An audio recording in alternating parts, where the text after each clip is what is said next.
তো friends, road two 75 days জার্নির আজকে ডে 7। আজকে যেই টপিকটা নিয়ে তোমাদের সাথে কথা বলতে চলেছি সেটা হচ্ছে মাছের ফিডিং নিয়ে। মাছের ফিডিং কি খাওয়ানো উচিত সেটা কিন্তু আগের দিন আমি তোমাদেরকে বলেছি। বাট তোমরা অনেক সময় নোটিস করেছো মাছেদের সবসময় খাবার দিলে তারা কিন্তু অনেক সময় খাবারটাকে এভয়েড করে। কেন এভয়েড করে?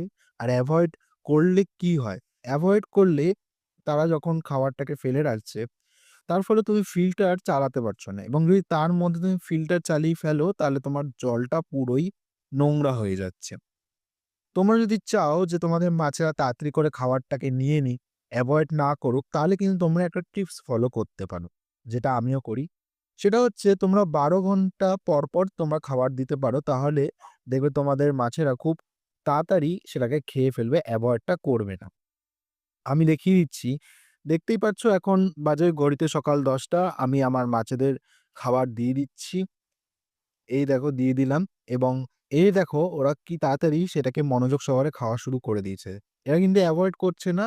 খুব তাড়াতাড়ি খাওয়া শুরু করে দিয়েছে এবং আমি জানি এই খাবারটা খুব তাড়াতাড়ি তারা শেষ করে ফেলবে। আবার দেখতেই পাচ্ছ এখন রাত্রির ১০টা বাজে। আমি খেতে দিয়ে দিয়েছি আমার মাছদের এবং তারা কিভাবে সেই জিনিসটাকে আগ্রহ সহকারে খাচ্ছে। এরকম তোমরা যদি টাইম মেইনটেইন করে মাছেদের খাবার দাও, তাহলে দেখবে তারা ঠিক সেই জিনিসটাকে তাড়াতাড়ি নিয়ে নেবে এবং তারা অবহেলা করবে না। তো যদি আমার টিপসটা তোমাদের ভালো লেগে থাকে তাহলে অবশ্যই ভিডিওটাকে লাইক করো। কমেন্টে লিখে দিও যে কাজে এসছে কিনা। আর YouTube এ দেখলে সাবস্ক্রাইব করে দিও YouTube চ্যানেলটাকে আর Instagram এ দেখলে ফলো করে নিও।